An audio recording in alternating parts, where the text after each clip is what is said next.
हाकले मालक. काय रे पांडू, ही आत ये. माई साहेबांनी विचारले जेवणाची पानं करायची का. माईंना म्हणावे रमाबाईंचे ताट सखूच्या हाती येथेच पाठवून द्या. त्यांचे झाले की मग आम्ही येतो. अहो पण तुमच्या आधी. रमाबाई, इतकी वर्षे पाळलात हा नियम. आज या नियमास अपवाद. तुम्ही स्वस्थ जा बरे. पांडू जा, सांगितले तसे कर.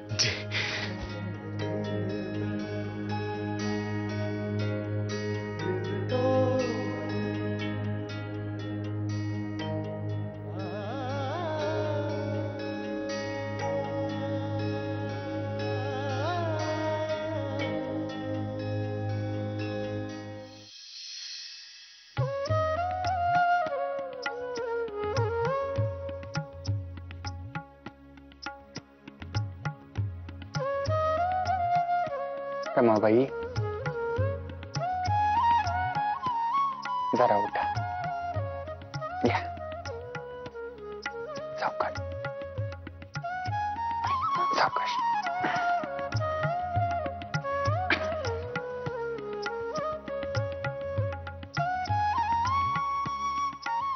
घ्या, माईंनी तुमच्यासाठी चिमटी दिली आहे. हो घ्या रमाबाई.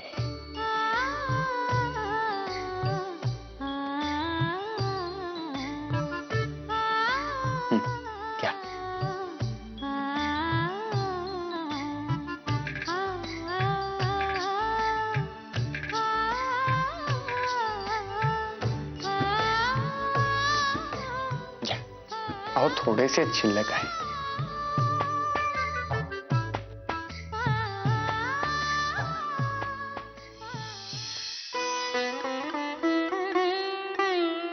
माधवा, काय रे, रमेने खाल्ले का नीट? होय, फारशी भूक नव्हती त्यांस, पण औषधे घ्यायची म्हणून खाल्ले थोडे. चला, उत्तम झाले. तिला असे निजलेले पाहावयाची सवय नाही ना आपल्यास, म्हणून कसेसे वाटते आहे. हो, तू काळजी करू नकोस, ती अगदी ठणठणीत बरी होईल. खरे आहे, आम्ही तर त्यांच्याशिवाय पांगळेच होऊन जातो. ते ठाऊक आहे हो मज, आणि अगदी स्वाभाविक आहे. तुझा सारा संस्थांचा व्याप, घरातला कारभार, सगळे काही ती अगदी जबाबदारीने बघत असते. हो, तुला असे वाटणे अगदी स्वाभाविक आहे. बरे, ती आता एकटीच आहे का खोलीत? होय. हा गो बाई, मग मी जाऊन जरा तीच जवळ बसते. हो, गंगा, लक्ष्मी. हो माई. माधवास काय हवे नको ते नीट पहा. तो स्वतःहून काहीही सांगायचा नाही, ठाऊक आहे ना तुम्हास? माधवा, आता व्यवस्थित जेव. हो, जास्त काळजी केलीस तर पुन्हा तुझी तब्येत बिघडायची. तू ही आजारीच आहेस हे ध्यानात असू दे. हो, जेवणात हायगाई नको. मी बघते तिच्याकडे. वाढा कुत्यास.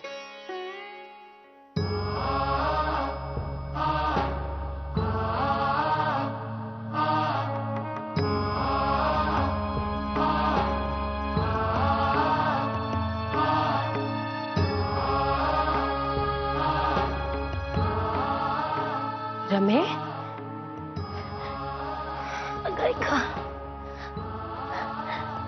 काय गो, कसे वाटते आहे? नाही, असे निजून राहावे लागते सारखे. अगदी लाजिरवाणे झाले आहे मला. अगो, ठाऊक आहे मग, घरातल्या कर्त्या बाईस असे पडून राहावे लागले की कुटुंबाच्या काळजीने त्रास होतोच, शिवाय स्वतःच्या स्थितीचाही अगदी भयंकर राग येतो. हो माही, डॉक्टरांचे असे म्हणणे आहे की या माझ्या आजारावर ऑपरेशन हा एकच उपाय आहे. त्या वाचून काही हा आजार बरा व्हावयाचा नाही, आणि ते न केले तर कायमचे असे असे रुटूकुटूने चालवावे लागेल. मग काय करावयाचे ठरते आहे? मला असे वाटते आहे बाई की ऑपरेशन करावे. तशी बाकी काही मी अशक्त नाही. मला झेपेल ऑपरेशन. आणि बाई अहो, इस्पितळात इतकी सारी माणसे ऑपरेशन करून घेतात. ती सारी काय मरतात की काय? मग माझ्याच बाबतीत इतका भाऊ कशासाठी करावयाचा? परंतु माई, स्वतःच्या मनाने मुळी अगदी भीतीच घेतली आहे. होय हो, अगदी घाबरलाय माधव. आणि बरोबरच आहे रमे. अगो तू प्राण आहेस माधवाचा. अगो तूच काही वेडे वाकडे होईल या कल्पनेनेच त्याचा जीव अगदी कासावीस झालाय हो. काही बाबतीत माधवाचा स्वभाव अगदी लहान मुलाचा आहे हो. अगो पण रमे, तूच नाही वाटत हो ऑपरेशनची भीती, पण आम्हाच वाटते. आम्हाच भाई त्यातले काही कळत नाही. त्यामुळे काय करावं याचे आहे हा निर्णय तुम्हा दोघांचाच घ्यावा लागेल.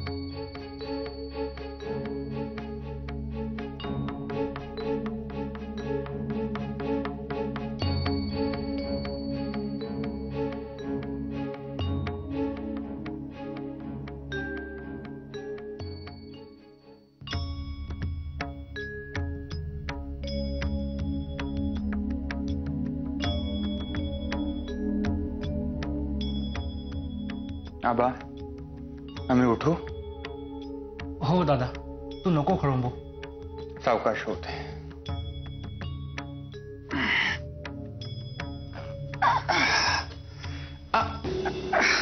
दादा, येऊ का सोबत? होऊ द्या तुमचं सावकाश.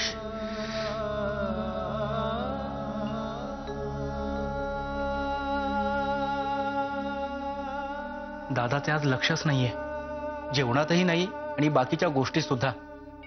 रमावहिनींशिवाय अलीकडे त्यास काही सुधरतच नाही. हो ना, रमावहिनी नेहमी त्याच्यासोबत सावलीसारख्याच असतात, कुठेही गेला तरी. आज तर दादा दिवसभर रमावहिनींच्या उशाशी बसून होते.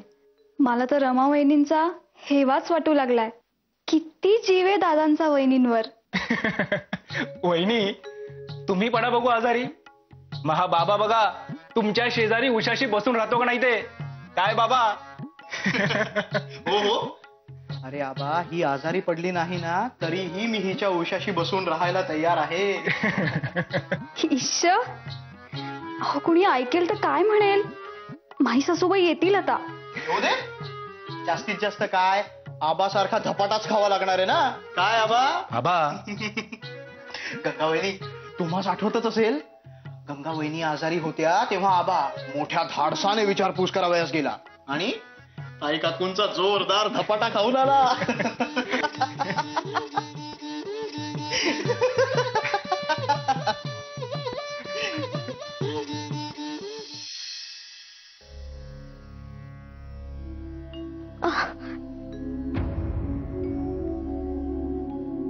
रमाबाई, काय होते आहे? खूप त्रास होतो आहे का? हो.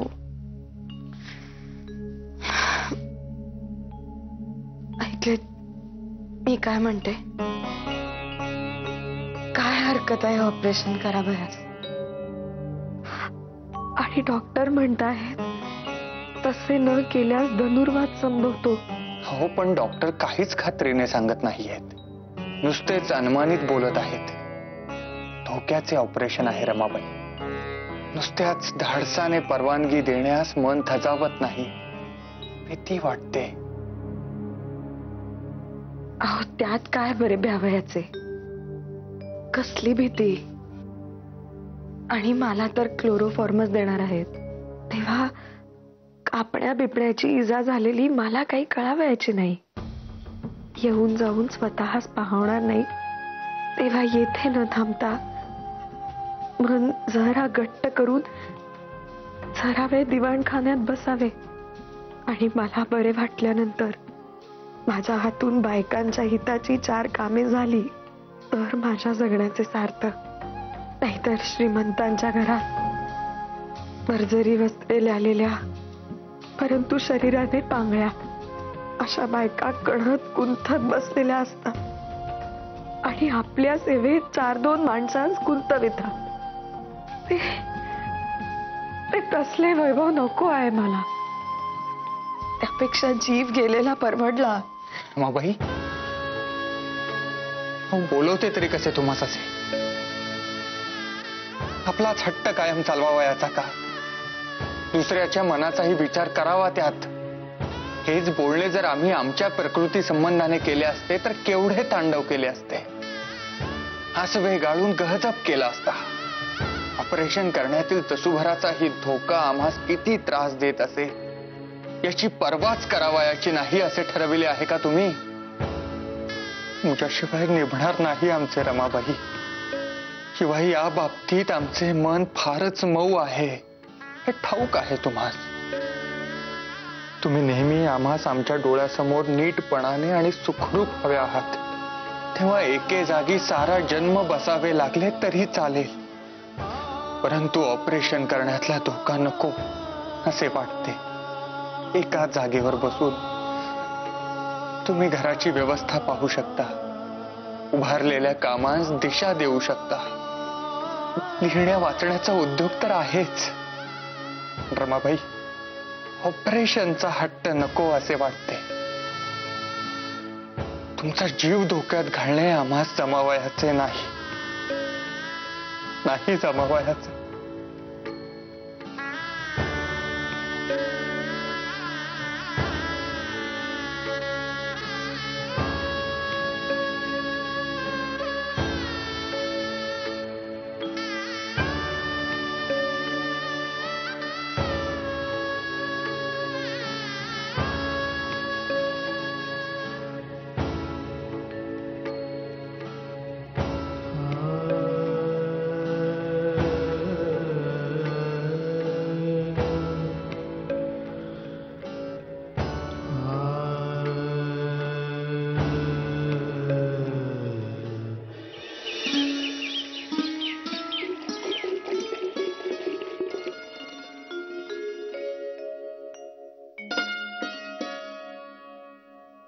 माधवा, अरे काय झाले? किती काळजी करशील माधवा? चेहरा बघ कसा उतरलाय तुझा. रात्रभर जागरण केलेस ना? माधवा, अरे डॉक्टर सगळे प्रयत्न करतायत, सगळी खटपट करतायत. त्यांच्या प्रयत्नांना नक्की यश येईल रे. तू काळजी नको करू. आणि आम्ही आहोत ना सारे. हे बघ, शांत हो. डोळे पुस तुझे आणि 2 घास खाऊन घे.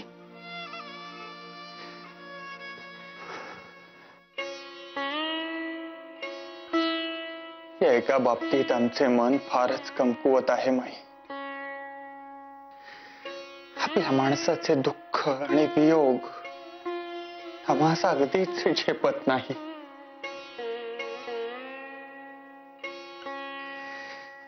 रमाबाई म्हणजे ठाऊक आहे हो आम्हास.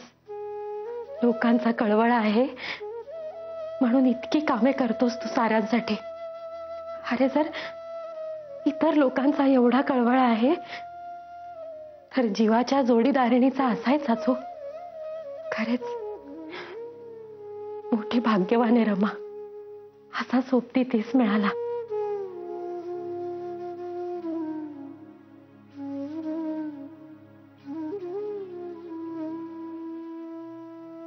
डॉक्टर साहेब बरे झाले तुम्ही आलात.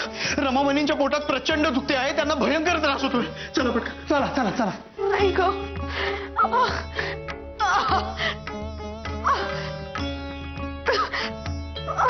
रमावणी. डॉक्टर मिस बेन्सन बाई आल्यात का हो? हो हो, त्या आणि क्लोरोफॉर्म देणाऱ्या खाली थांबल्या आहेत. परंतु दादांनी ऑपरेशन सुरू करा असे म्हटल्याशिवाय कसे पुढे जायचे, म्हणून ते वाट पाहतात त्याची. छे छे, अहो त्यांच म्हणावे, यांच्या तोंडून काही हे उद्गार यावयाचे नाहीत. उलट आता स्नान आणि भोजन यातच बराच वेळ घेतील ते. तेव्हा त्यांच म्हणावे, हे खाली आहेत तेव्हाच ऑपरेशन करून टाका. आता वेळही दौडू नका आणि वाटही पाहू नका म्हणावे. बाबा भाऊजी, स्वतः काही बोलले तर माझी जबाबदारी. मी तुम्हा दोघांच्या समक्ष सांगते आहे. होय, मलाही तेच योग्य वाटते. श्रीपादराव, तुम्ही मिस बेन्सन आणि त्यांच्या असिस्टंटना आत पाठवा. बरे, मी त्यांना पाठवतो. रमावहिनी, तुम्ही काही काळजी करू नका. ऑपरेशन अगदी व्यवस्थित होईल. घाबरू नका तुम्ही, घाबरू नका.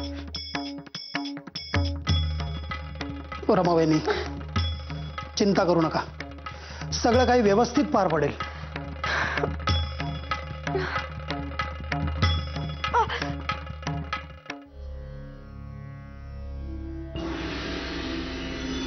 माधवा, आता मी रागवेन हो. अरे सकाळी न्याहारीच बसलास तो बळे बळे 2 घास खाऊन उठलास. आता मात्र शांतपणे जेव हो. अरे तुझी सुद्धा तब्येत बरी नाहीये हे लक्षात असू दे. तब्येतीची हेळसाण करायची नाही, समजले? दादा, माई, काय झाले बाबा? रमाबाईंची तब्येत कशी आहे? हो हो, बरी आहे. डॉक्टर मिस बेन्सन येऊन बसल्या होत्या तिथे आणि रमावहिनींनी त्यांस ऑपरेशनला तातडीने सुरुवात करण्यास सांगितली आहे. काय?